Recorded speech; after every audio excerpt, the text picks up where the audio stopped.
March 1943. Northern France, 28,000 feet, cold, thin air, minus 40 degrees. Flight Lieutenant James Marks sits in his Mosquito, heading home after a bombing run. Behind him, 2 German Bf-109 fighters.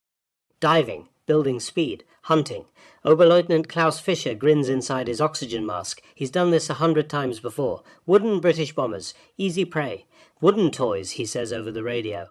He closes to 300 yards, arms his cannons, 20mm, high explosive, fires, thump, thump, thump, direct hits, multiple strikes. The wooden aircraft should explode, should shatter, should fall. It doesn't. It accelerates and pulls away. Fisher stares in disbelief. Impossible. The wooden bomber disappears into western sky. Gone. October 1946. RAF Hendon, London. The war is over. 17 months of peace. But the memory still hangs in the air like smoke. Air Marshal Arthur Harris stands before a podium. Behind him, rows of wooden aircraft stretch across the tarmac. Mosquitoes, hundreds of them. Their polished plywood skins catch the pale English sunlight. In his hand, a single sheet of paper, the final report. His voice is steady, measured. The voice of a man who has sent thousands to die. 7,781 aircraft produced. He looks up. The crowd is silent. 254 lost to enemy action. A pause. Let that number sink in. 39,795 combat missions flown. Loss rate, 2.1%. Harris folds the paper, looks at the wooden planes behind him. The lowest in Bomber Command, by far. Another pause, longer this time. In October 1938, a 28-year-old test pilot walked into my office with a blueprint. He wanted to build bombers from wood, furniture wood, cabinet maker's material, in an age of aluminum and steel. Harris's jaw tightens. The crowd leans forward. I told him no. I told him it was madness. I told him doctrine existed for a reason. The wind picks up. A Mosquito's control surfaces move slightly in the breeze. I was wrong. The 2 words hang there. An admission, a confession. Jeffrey de Havilland Jr. is not here to hear this. We lost him last month testing a jet, but his aircraft speak for him. Harris looks at the Mosquitoes. 7 years of war in wooden frames. They say, challenge doctrine. Question assumptions. Sometimes the oldest materials, applied with new thinking, are the best materials. He steps back from the podium. They say, a 28-year-old can be right when a marshal is wrong. The ceremony ends. The crowd disperses. But Harris remains, standing, staring at the wooden planes. Behind his eyes a memory is forming. 8 years ago, a different room, a different world. And suddenly, October 1938, Air Ministry, London. The room smells of tobacco and old wood, rain drums against tall windows. Outside, London prepares for a war nobody wants to name. Jeffrey de Havilland Jr. sits across from 3 men in pressed uniforms. He is 28, young. Too young to be here, the uniforms seem to say. His blueprint lies on the table between them. Rolled, tied with string. Air Marshal Arthur Harris leans back in his chair, 46 years old, 22 years in the service. He has seen proposals before, most of them terrible. Remind me, Harris says. Your father is Jeffrey de Havilland, the aircraft designer. Yes, sir. And you're a test pilot. 8 years, sir. Harris nods, lights a cigarette. Doesn't offer one to de Havilland. Show us what you've got. De Havilland unrolls the blueprint, weights the corners with ashtrays. The 3 uniforms lean forward. What they see makes no sense. An aircraft, twin engines, smooth fuselage. But the notes along the margins. Wood? Harris reads the notation aloud. You want to build a military bomber from wood. From plywood, sir.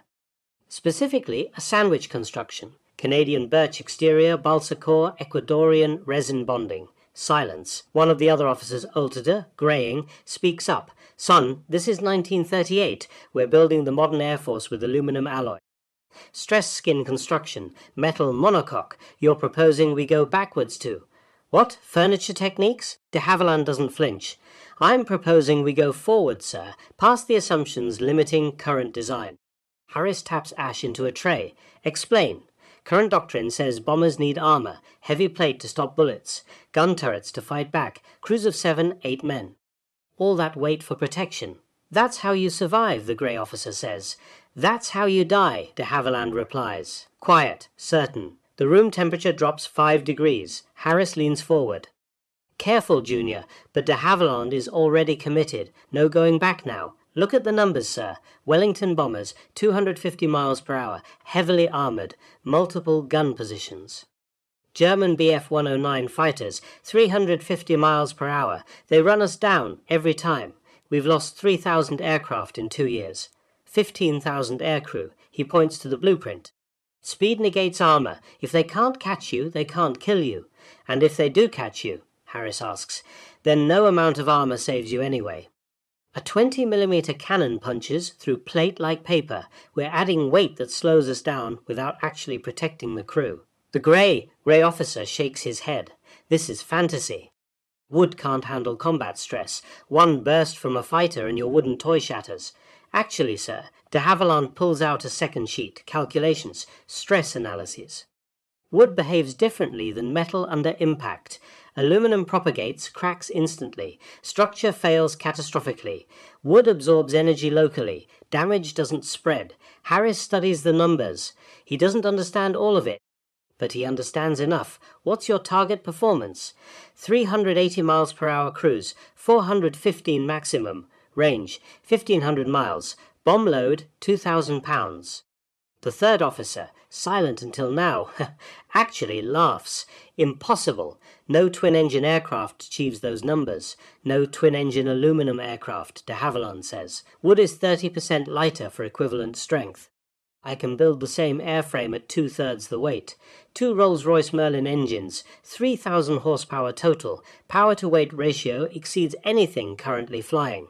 Harris crushes his cigarette, stands, walks to the window. Rain, endless English rain. Behind him the blueprint lies on the table, a dream in ink and numbers. Your proposal has no defensive armament, Harris says to the glass. No, sir. No guns at all. No, sir. So your bomber crew flies into Germany, alone, unarmed, betting everything on speed. Yes, sir. Harris turns. Looks at this 28-year-old who thinks he knows better than doctrine. That's suicide. That's physics, sir. For a long moment, neither man blinks. Then Harris sits, rolls up the blueprint himself, hands it back to de Havilland. No, one word. Final. The Royal Air Force will not build wooden bombers. Doctrine exists for a reason. Men wiser than you, wiser than me, establish these principles. Heavy armour, defensive guns, formation flying. That's how bombers survive. De Havilland takes the blueprint. Doesn't argue. Is there anything else, sir? No, you're dismissed. De Havilland stands. Walks to the door. His hand is on the handle when Harris speaks again. Junior, de Havilland stops. Your father is a great man. Don't embarrass him with foolish ideas. De Havilland doesn't turn around. My father taught me that great ideas always look foolish first, sir. The door closes. Harris sits alone with the other 2 officers. The grey one shakes his head. Wood, can you imagine? But Harris says nothing. Outside, the rain continues, and somewhere in the distance, the sound of war grows louder. September 1939. War. The word everyone feared is now the word everyone speaks. Poland falls in 26 days. France braces. Britain mobilizes. And in the skies over Europe, young men die in aluminum coffins. The numbers Harris dismissed in October become the numbers he reports in December. Wellington bombers, 50% losses on deep penetration raids. Hampton bombers, shot down in daylight, 12 aircraft lost in a single mission. Blenheim bombers, too slow, too lightly armed, massacred. The German fighters are faster, always faster. Harris sits in his office. Reports pile on his desk like snow, each one a list of names, each name a crew, each crew 7 men. The mathematics are simple, brutal, unavoidable. At this rate, Bomber Command will run out of crews before it runs out of aircraft. Summer 1940, the Battle of Britain, London burns. German bombers hit the city night after night. The Blitz, endless, relentless. RAF fighters, Spitfires, Hurricanes, defend with desperate courage, but they need bombers to strike back, to hit Germany where it hurts. The problem, bombers die. Harris watches the loss reports, sees the pattern. Heavy equals slow, slow equals dead. One night, late, he opens his desk drawer. Inside, a rolled blueprint, string tied, dusty, he'd kept it, doesn't know why, unrolls it on his desk, studies the design. Wood, plywood and balsa, twin Merlins, no armour, no guns. Insane, but the numbers 380 miles per hour, faster than the fighters chasing his bombers now. Harris picks up the telephone, dials a number he shouldn't remember, 3 rings. De Havilland residence. This is Air Marshal Harris. I need to speak with Jeffrey Jr. A pause. One moment, sir. Footsteps, distant voices. Then, this is de Havilland. Harris looks at the blueprint. Your wooden bomber. Can you build a prototype? Silence on the line. Sir? Answer the question. Yes, sir. I can build it. You have 6 months. If it fails, that's the end of it. If it works, Harris stops. Corrects himself. If it performs as you claim, we'll discuss production. Understood, sir. One more thing, Junior. Sir? I'm not apologizing for October. I didn't expect you to, sir. Harris hangs up, stares at the blueprint. Thinks, I'm either saving Bomber Command or destroying my career. Outside, London burns. The war doesn't wait for anyone. November 25, 1940. Hatfield Airfield. Morning. Cold. The kind of cold that makes Metal Contract and Wood Creek. On the tarmac, an aircraft unlike any other. Smooth, streamlined, no rivets. No seams, just flowing curves of polished wood. The prototype. De Havilland stands beside it. 30 years old now. Pressure has aged him. Dark circles under his eyes. He hasn't slept properly in 6 months. His father, Jeffrey Sr., 58, stands with him. Doesn't speak, just rests one hand on his son's shoulder. Across the field, a black car arrives. Harris steps out. Behind him, a cluster of officers, engineers, skeptics. They approach the aircraft slowly, like approaching something that might break. One engineer runs his hand along the fuselage. It's smooth, no seams at all. Molded in heated jigs, de Havilland explains. The entire shell is one piece, plywood balsa plywood sandwich, bonded with Ecuadorian resin, cross-grain layers for strength. Harris walks around the aircraft, studying, silent. Weight, 14,300 pounds loaded, 8,000 less than a Wellington. Armament? None. Armor? None. Harris stops at the nose, looks up at the cockpit. Who's test flying this? De Havilland pulls on his leather flight jacket. I am, sir. His father's hand tightens on his shoulder. Just for a moment. Harris nods slowly. If you're willing to bet your life on it, I suppose I can bet my career. De Havilland climbs into the cockpit. The canopy closes with a precise click. The gathered observers step back. Twin Merlin engines cough. Catch, roar. The sound is enormous. Raw power barely contained. De Havilland runs through the checklist. Instruments green. Controls responsive. He looks out at his father, gives a thumbs up. Jeffrey Sr. nods, just once. The Mosquito begins to roll. Faster, faster. The tail lifts. And suddenly, impossibly light, the wooden aircraft lifts off the ground, climbs. The observers watch in silence. 1,000 feet, 2,000, 3,000. The Mosquito banks, levels out, accelerates. Harris pulls out a stopwatch. Times the runs. Speed? An engineer asks. Harris squints at the distant aircraft. Faster than anything we have. The Mosquito dives. Build speed. The wooden frame holds. Pulls up. Smooth. Controlled. Climbs again. Higher this time. 20,000 feet. 22. 25. At that altitude, the air is thin. Engines struggle. Metal aircraft labor. But the Mosquito just flies. 30 minutes later, it descends. Lines up, lands with barely a bounce. Taxis back to the gathered crowd. Engines shut down. Silence rushes back. De Havilland climbs out. His face is flushed. Alive. Harris approaches. Well? De Havilland removes his flight cap, runs a hand through sweat-damp hair. It handles better than anything I've flown, sir, including Spitfires. The engineers murmur. Better than a Spitfire? One asks. At altitude, yes. More stable. Smoother controls, and faster in level flight. Harris looks at the wooden aircraft, still doesn't quite believe it. Your speed? 392 miles per hour at 22,000 feet, sir. Someone does the math quickly. That's faster than a BF-109 at altitude. De Havilland nods. By 17 miles per hour, yes, sir. Harris turns to the engineer beside him. Production feasibility? Sir, if we use furniture factories, piano makers, cabinet shops, we could produce 60 per month without touching aluminum capacity. 60? Possibly more. Wood is abundant, labor is available, and the construction is actually simpler than riveted aluminum. Harris looks at de Havilland, really looks at him. A 28-year-old who said no to doctrine, and was right. Full production priority, Harris says. As many as the factories can build. He extends his hand. De Havilland shakes it. I was wrong about you, Junior. Don't make me regret changing my mind. I won't, sir. But Harris isn't finished. I need to see it survive combat. Until then, this is just a very fast test aircraft. De Havilland looks at the Mosquito, his creation, his vindication. It'll survive, sir, we'll see. Harris turns, walks back to his car. The other officers follow. Only Jeffrey Sr. remains. Father and son stand together beside the wooden aircraft. I'm proud of you, the old man says quietly. It's only the beginning, Dad. I know. The wind picks up. Cold November wind. Somewhere over the channel the war continues. Young men are dying, but now, maybe, there's a chance, a wooden chance, polished, fast, untested in fire. The Mosquito sits on the tarmac, waiting. Soon it will prove itself, or it will burn. Mid-1941. RF Fighter Command. The Mosquito is in production. 60 per month, rolling off assembly lines in furniture factories across England and Canada. Women who once built pianos now build bombers. Men who crafted cabinets now shape wings. But production means nothing without pilots, and pilots means belief. Bob Brown doesn't believe. He is 21 years old, already an ace. 8 confirmed kills flying Beaufighters. Night fighter work. Dangerous, precise. He has survived because he trusts his aircraft, trusts the guns, trusts the armor plate behind his seat.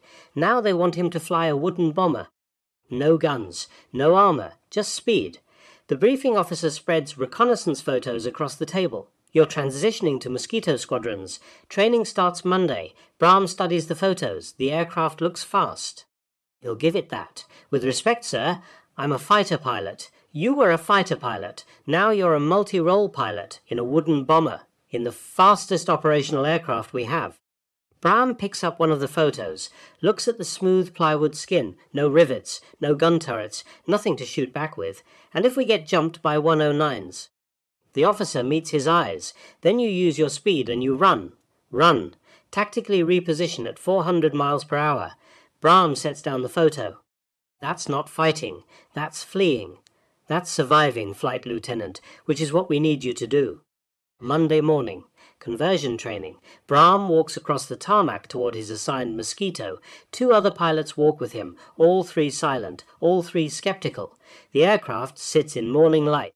Beautiful, Brahm admits privately. The wood has been sanded and polished until it gleams. Curves flow from nose to tail without interruption. It looks like it was carved, not built. A ground crew chief approaches. First time in a Mossie, sir. First time in anything wooden. You'll like her. Responsive, fast, feels alive. Brahm runs his hand along the fuselage. The wood is smooth, warm in the sun. And when a 20mm cannon hits this, the crew chief's smile fades slightly. Haven't lost one yet, sir. They're tougher than they look. Haven't been shot at yet, either. Brahm climbs into the cockpit. The navigator's seat sits beside him, right shoulder, close enough to touch. In a heavy bomber, the crew is scattered. Isolated. Here, they'll fly together, live together, die together.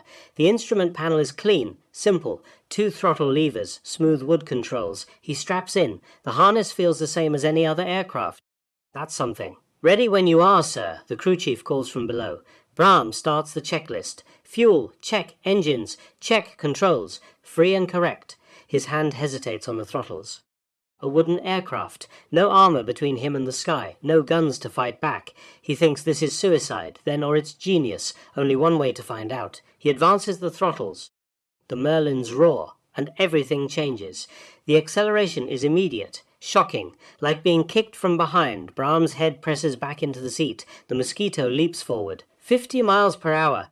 70, 90, the tail lifts, the runway blurs, 110, the wooden aircraft simply. Dot floats off the ground, no struggling, no heavy wallowing, just smooth, effortless flight. Brahm climbs, 1,000 feet, 2,000, 3,000. The controls are light, responsive. He barely touches the stick and the aircraft banks. He levels out at 5,000 feet. Checks the airspeed, 320 miles per hour. Cruise power, not even pushing. He advances the throttles further. 340, 360, 380. The wooden airframe sings, a high, tight vibration. Not struggling, just dot alive, moving through air like it was born to it. Brahm has flown Spitfires, Hurricanes, Beaufighters. This is different, this is faster. He pulls back. Climbs again. The engines don't labor, don't protest. They just give 8,000 feet. The air thins. Most bombers slow here. The Mosquito accelerates. Brahm grins despite himself. Christ, he says to the empty cockpit. De Havilland wasn't lying. Training exercise. Day 3. The scenario, intercept simulation. A Spitfire will play the enemy fighter, dive from altitude, try to catch the Mosquito. The Spitfire pilot is a veteran, 16 kills. He briefs with confidence. I'll give you a head start. 5 miles, then I'm coming for you. Brahm just nods. They take off separately. The Mosquito first. Brahm climbs to 15,000 feet. Levels out, waits, over the radio. Starting my run. See you soon, Mossy. Brahm scans the sky above and behind, sees nothing yet. 30 seconds pass. Then a glint, high and behind. The Spitfire, diving, building speed, coming fast. Brahm doesn't panic, doesn't turn, just advances both throttles to maximum. The Merlins scream. The Mosquito surges forward. 390, 400, 410. Behind him, the Spitfire is diving, trading altitude for speed, the classic bounce. Every fighter pilot's bread and butter. The Spitfire should be gaining. It isn't. Brahm watches in the mirror. The Spitfire grows larger, closer. The dive is working. Then the Spitfire levels out and immediately starts falling behind. In a dive, gravity helps. The Spitfire can hit 400 miles per hour. But in level flight, 378, maybe 380 on a good day.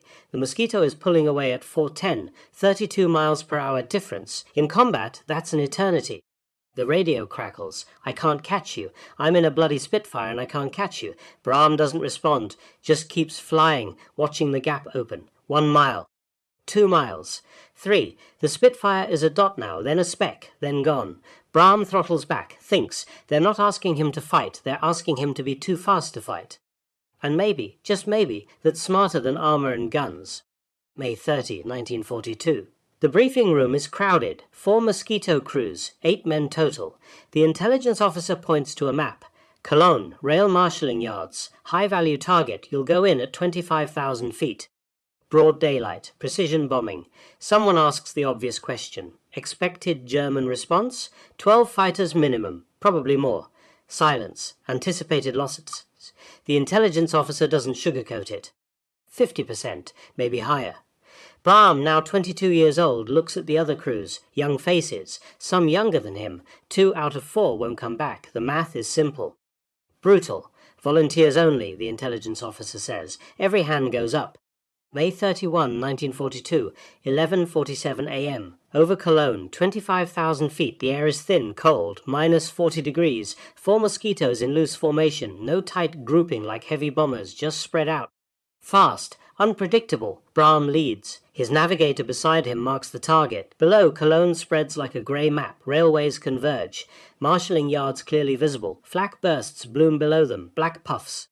But the guns are tracking too slow. By the time the shells reach altitude, the Mosquitoes are gone. Bomb run, Brahm says. Steady, level, 390 miles per hour. The bombardier lines up. Steady, steady. Outside, Flak continues. Closer now. The Germans are adjusting. Bombs away. The Mosquito lurches upward, freed of weight. Below, explosions blossom across the rail yards, direct hits. Braham banks west, home. The other 3 Mosquitoes follow, mission complete.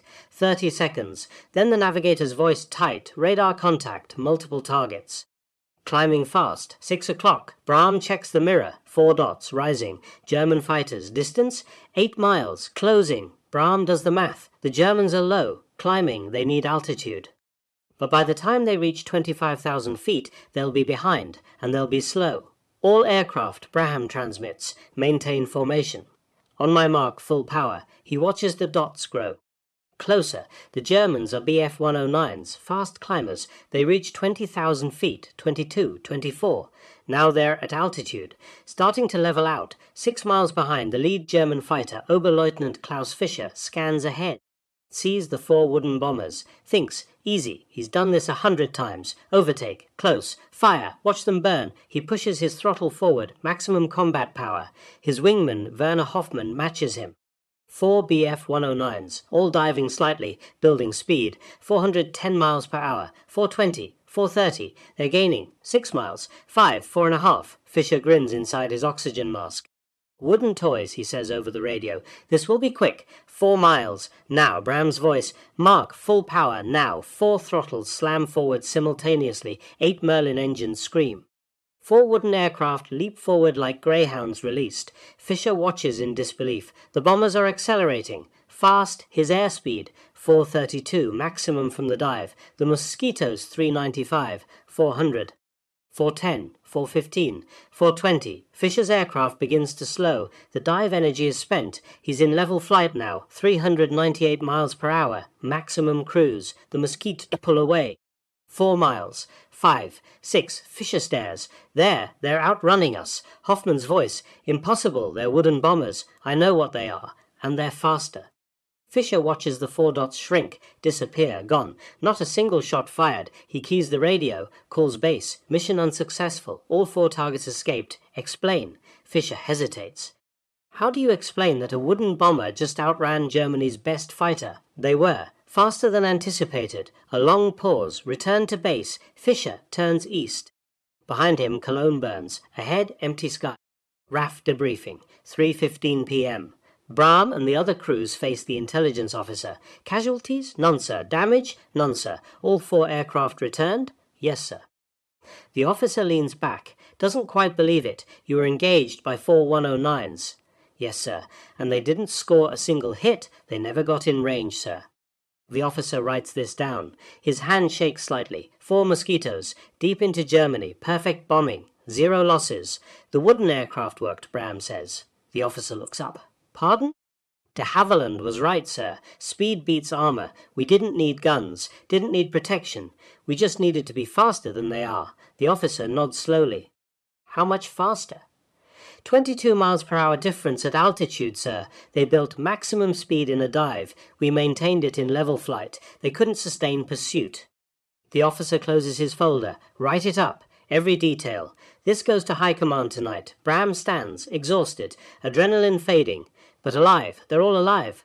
German Luftwaffe Intelligence Headquarters.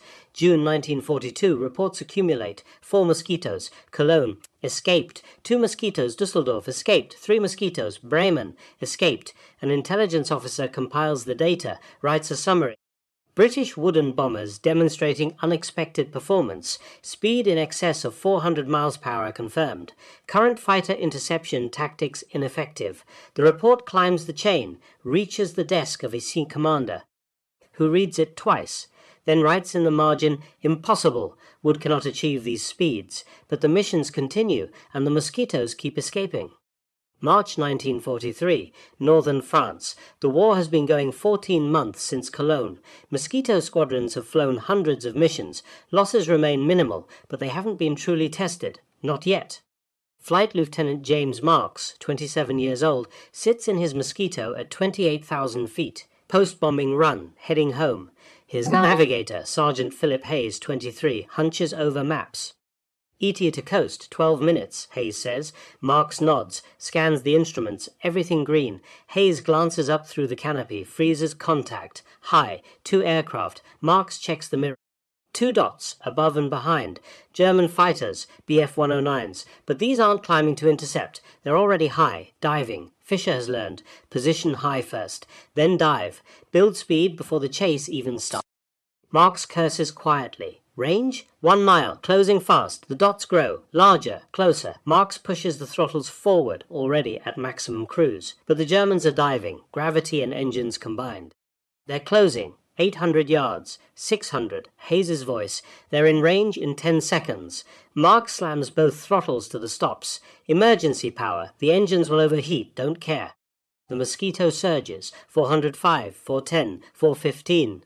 Behind him, Fisher levels out from his dive, 432 miles per hour. He's gained 50 yards, 400 yards now.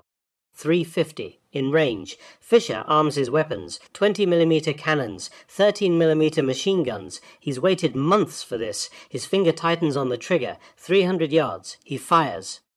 Tracers stream through the air. Orange lines, deadly geometry, most miss, some don't. Thump. The sound vibrates through the wooden frame. Marks feels it in his bones. Thump, thump. Hayes sees holes appear. Left wing, 2 punctures, daylight showing through. Thump, fuselage hit, wood splinters, a chunk tears away. Hayes grabs his harness, prepares. This is it. The wooden aircraft is breaking apart. Any second now, the wing will fold, the frame will shatter, they'll spiral down trailing smoke, and nothing happens. The Mosquito keeps flying. Marks glances at the wing, sees the holes, sees the splinters, but the wing is still there, still lifting, still whole. The controls spawn normally. Both engines roar. He pushes harder. 420, 425. Behind him, Fisher has spent his dive energy. He's at maximum cruise now. 398. The gap opens. 400 yards. 500. 800. Fisher stares. He hit them. Multiple strikes. 20mm cannon shells. The wooden aircraft should be disintegrating. It's pulling away. He keys his radio. Multiple hits confirmed. Target surviving. Target escaping. His wingman. How? Fisher has no answer. He watches the Mosquito shrink, disappear into western sky. Gone. RAF base. Emergency landing. Marks brings the damaged Mosquito down carefully. Lands. Taxis. Ground crew swarms immediately. The crew chief counts the damage. 8 cannon holes, 14 machine gun strikes. He runs his hand along the left wing. The wood is splintered, cracked, but the underlying structure holds. This is incredible. Marks climbs out. His legs shake. Adrenaline crash. Incredible? Sir, a metal aircraft with this damage would have lost the wing. Stress fractures would have propagated across the entire structure. Catastrophic failure. The crew chief points to a cannon hole. Clean through the fuselage. Look here. The shell punched through without detonating. The wood didn't provide enough resistance to trigger the fuse. Just passed through. Like shooting an arrow through a haystack. Hayes joins them. Stares at the damage. We should be dead. The wood saved you, the crew chief says. Metal would have shattered. Wood bent. Absorbed. Localized the damage. Marks touches one of the holes. Feels the splintered edges. De Havilland knew. Sir? He knew wood would be tougher. That's why he built it this way. The intelligence officer arrives, camera in hand, photographs every hole. This goes to high command, and to German intelligence if we're lucky. Let them see what their precious cannons do to our wooden toys. July 1943, Luftwaffe Intelligence Bulletin. The document is 3 pages, classified. Title, Reassessment, British Mosquito Aircraft. Key findings, combat experience demonstrates exceptional structural resilience. Previous assessments of wooden construction as vulnerable are incorrect. Multiple confirmed hits with 20mm cannon fire have failed to achieve catastrophic structural failure. Aircraft continues to operate and escape. Speed advantage confirmed. Mosquito sustains 415 plus miles per hour in level flight at altitude. BF-109EF models cannot maintain pursuit without altitude advantage. Recommendation, engage only when significant altitude advantage exists. Avoid prolonged pursuit. Wooden construction more damage resistant than aluminum equivalents. The bulletin reaches every fighter squadron. Pilots read it in silence. The wooden joke isn't a joke anymore. June 1943. Dutch coast. Oberleutnant Ernst Hartmann has 15 kills, experienced, confident. He's been briefed on the new Mosquito assessment, knows they're fast, knows they're tough, but they're still unarmed bombers. And he's in a fighter. Below he spots one, heading home, solo. Perfect. He positions high, dives, builds speed. 600 yards, 500. The Mosquito doesn't evade, doesn't even seem to notice him.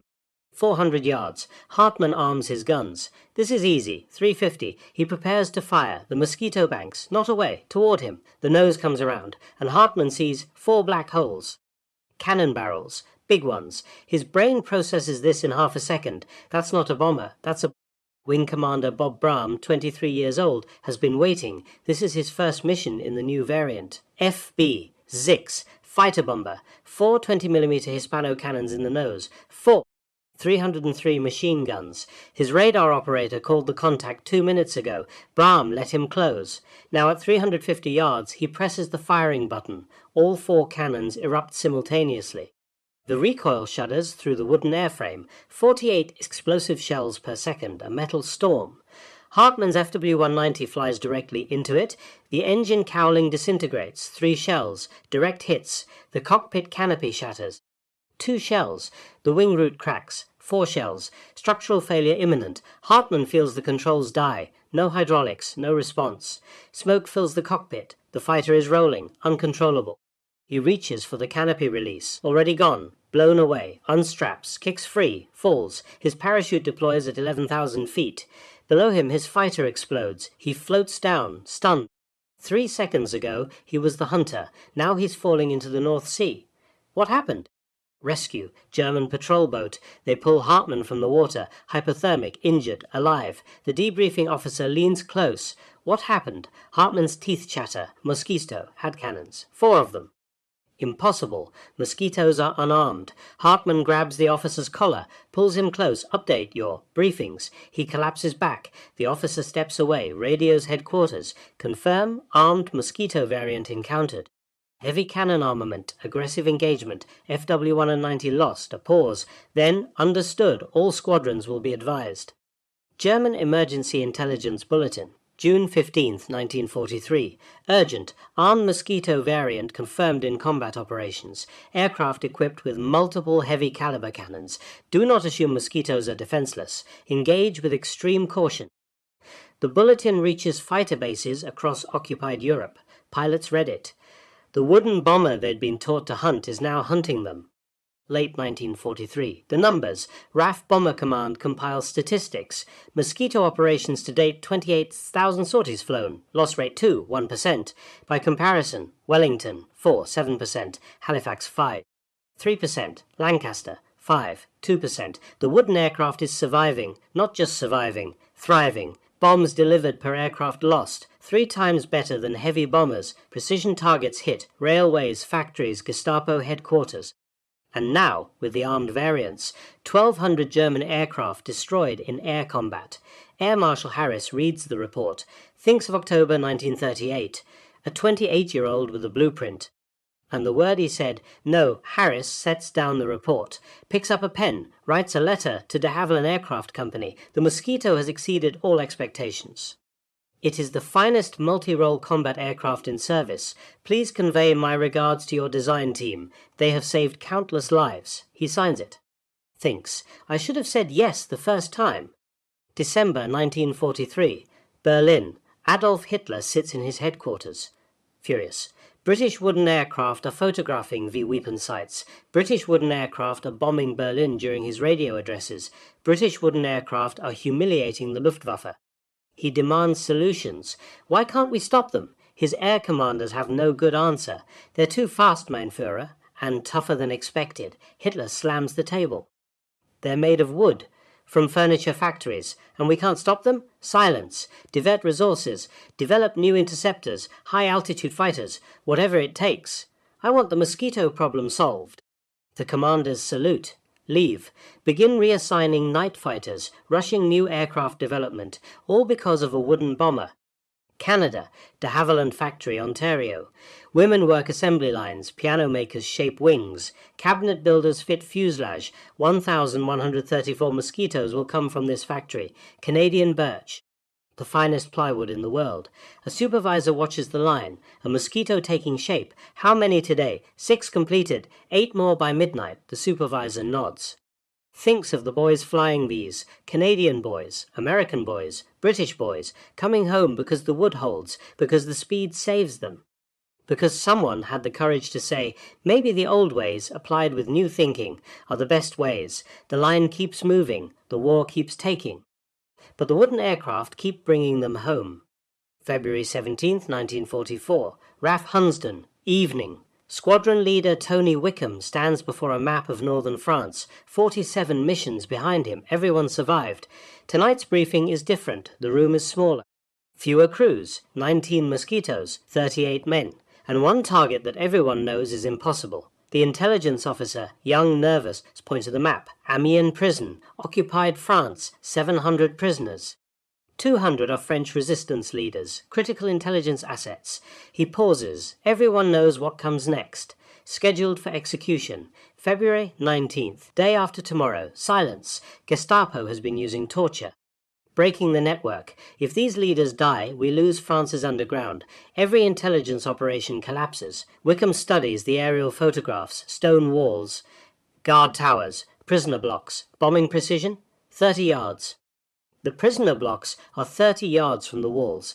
Any miss kills the people we're trying to save. Someone asks, what about heavy bombers? Lancasters? The intelligence officer shakes his head. Heavy bombers can't achieve that precision. Area bombing would kill everyone, prisoners and guards alike. He looks at Wickham. You're the only option. Speed and precision. The Mosquito is the only aircraft that can do this. Wickham nods slowly. Altitude 100 feet. Treetop level. Only way to ensure accuracy. Speed 300 miles per hour. Slow for a Mosquito, but necessary for the bomb run. Everyone in the room understands what that means. Slow, low, visible, vulnerable, expected losses. The intelligence officer doesn't lie. 30%, maybe higher. German flak positions surround the target. You'll be exposed for 4 minutes. At 100 feet, they can't miss. Wickham looks at the 19 crews. Young faces, some younger than the war itself. This is volunteer only, he says. No one is ordered to go. He counts to 10. 38 hands rise, every single one. February 18, 1944, 11:47 a.m. 19 Mosquitos cross the French coast, low, so low the spray from channel waves almost touches their wooden bellies. German radar watches the coastline, scans the sky. Sees nothing. At 100 feet, the Mosquitos are invisible to radar. Hidden in ground clutter, they navigate by landmarks, rivers, roads, church spires. Inside Wickham's cockpit, the navigator checks the map. Amiens, 12 miles. Wickham doesn't respond, just flies, hands steady, eyes scanning. Around him, 18 other Mosquitos spread in loose formation. Not tight, can't afford mid-air collision at this altitude. Below, French farmers look up. See the British roundels. Wave. The Mosquitos flash past. Gone in seconds. Ahead, a city rises from flat farmland. Amiens.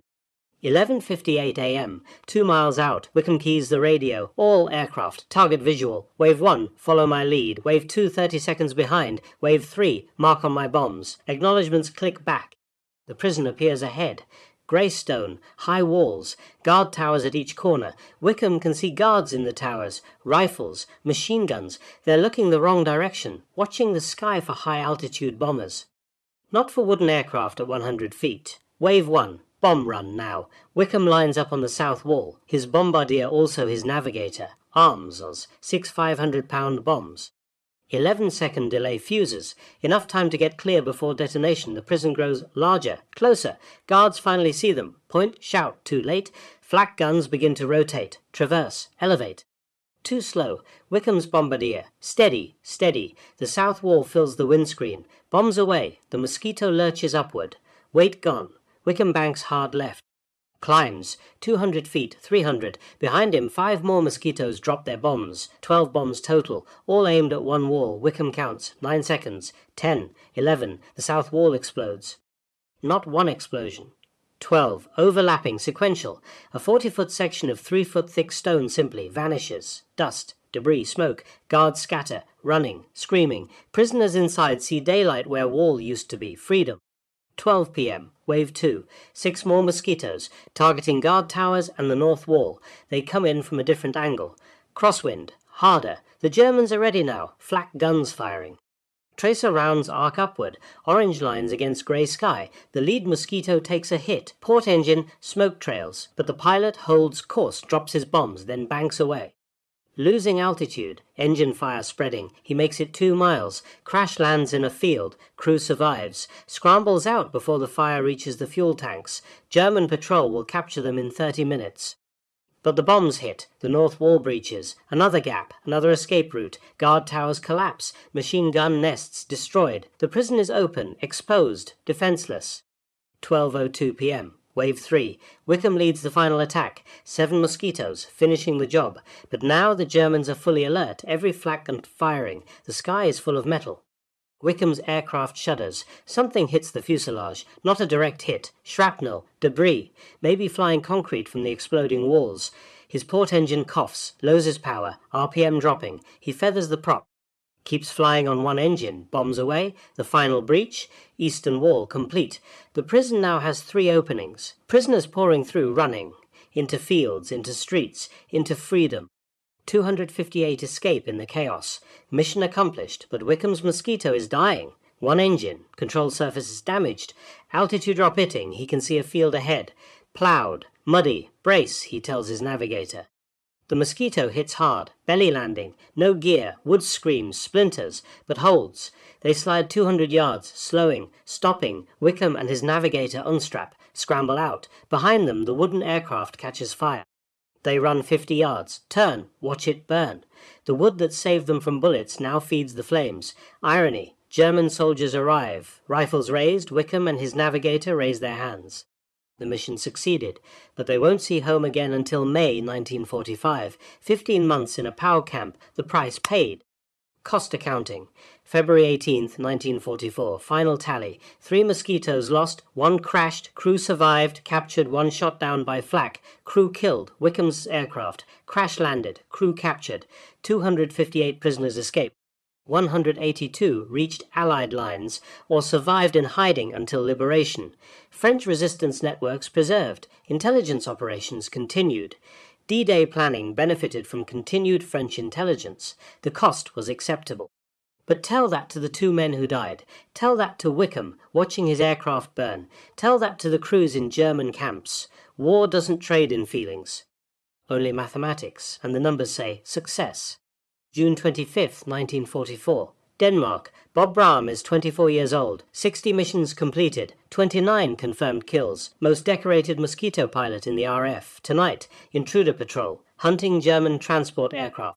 His navigator sits beside him. Radar scope glowing green. They've been flying for 2 hours. Nothing. Contact, the navigator says. Low. Moving slow. Probable Ju-52 transport. Brahm banks toward the target.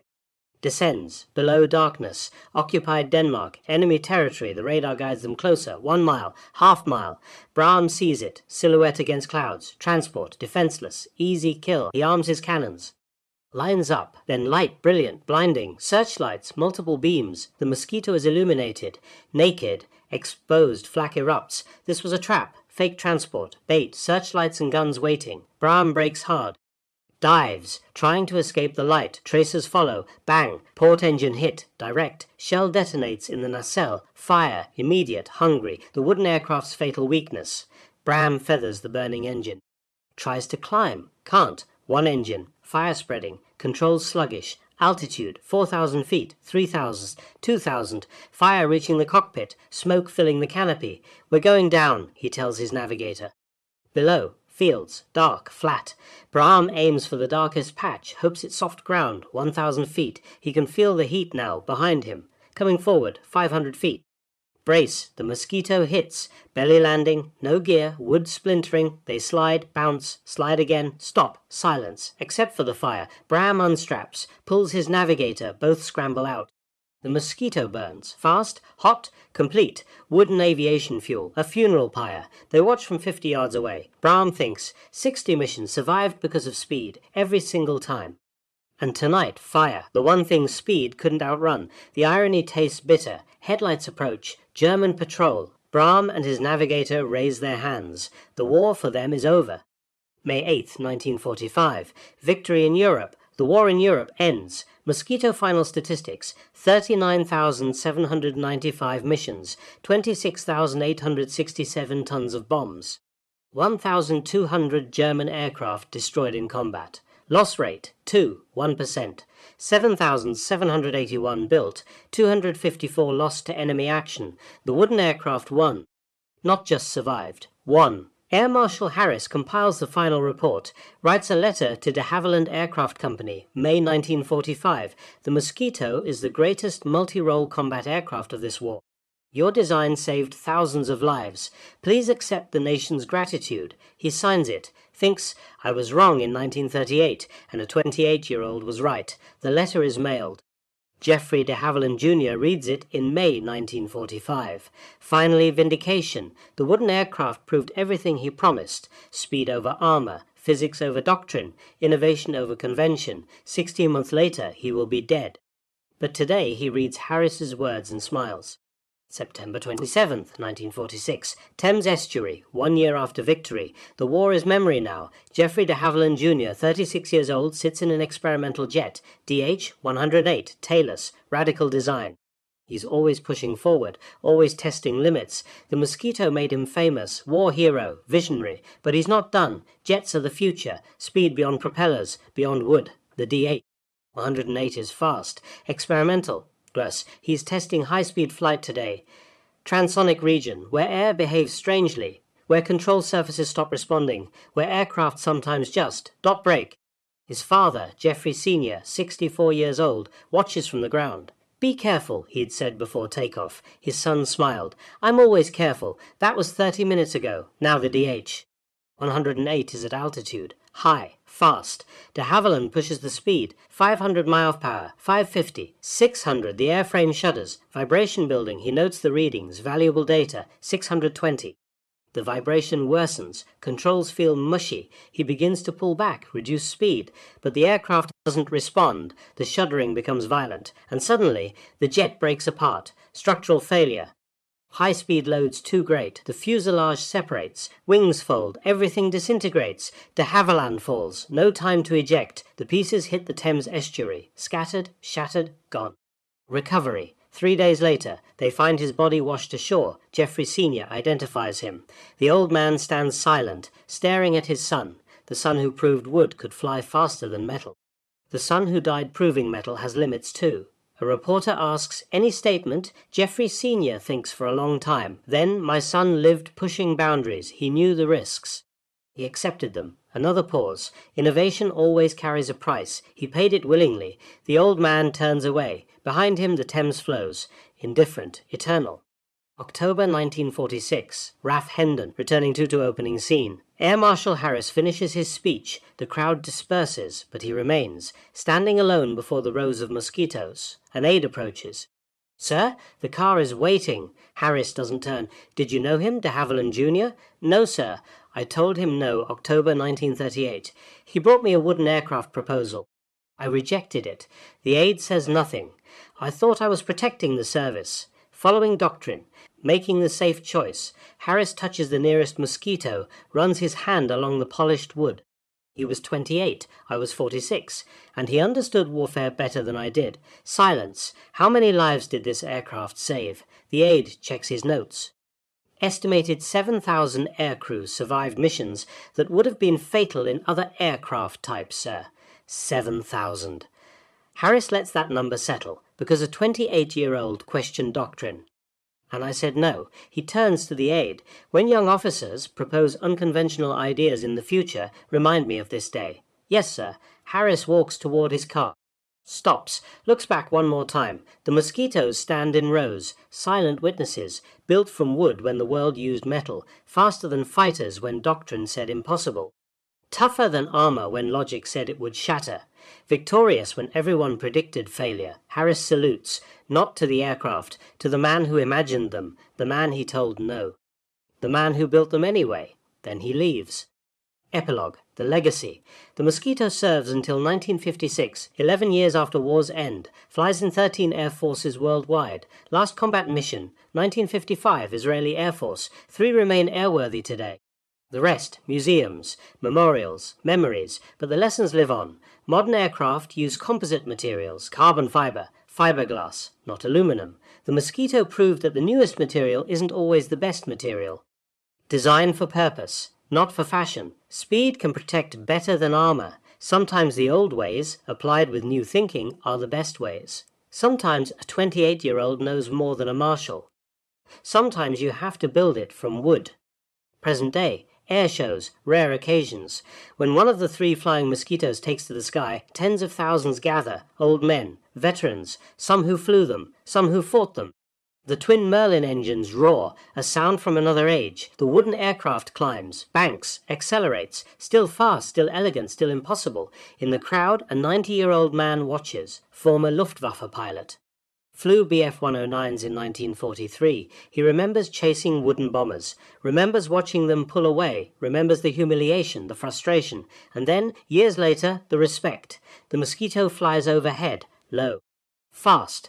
The old German pilot salutes. Behind him a young boy asks his grandfather, "What is it?" The grandfather, former RAF navigator, Mosquito crews, 40 missions, smiles. "That's the wooden wonder. That's the aircraft that won the war. It's made of wood. Yes, but wood isn't strong." The old navigator looks at his grandson. "Wood is as strong as you design it to be." Those men understood something important. Limitations exist in minds, not materials. The Mosquito completes its pass, banks away, climbs. The crowd watches in silence. A tribute, a memory, a lesson in wood and speed and courage. Then the engines fade, the aircraft becomes a dot, then a memory, but the lesson remains. carved in wood that refused to break, polished by speed that couldn't be caught, proven by men who questioned doctrine and built it anyway. Final frame. The last flying Mosquito sits in a hangar. Quiet now. A mechanic polishes the wooden skin. 78 years old, this aircraft. Built in 1944. Canadian factory. Women workers. Piano makers. Flew 12 combat missions. Survived, now flies for remembrance. The mechanic steps back, looks at his work. The wood gleams. Still smooth. Still beautiful. He thinks of the men who flew it. The men who built it, the man who imagined it, all gone now, but the wood remains, stronger than they said, faster than they believed, tougher than doctrine allowed. A lesson carved in Canadian birch, a truth proven at 400 miles per hour, a victory written in plywood and courage. The hangar lights dim, the Mosquito waits for the next flight, the next generation, the next time someone needs to remember. Sometimes the impossible is just convention waiting to be challenged. Sometimes wood beats steel. Sometimes 28 is wiser than 46. Sometimes you just have to build it and prove them wrong. They laughed at the wooden plane. Then they couldn't catch it. Then they couldn't kill it. Then they couldn't build anything better. By the end, nobody was laughing. They were just running.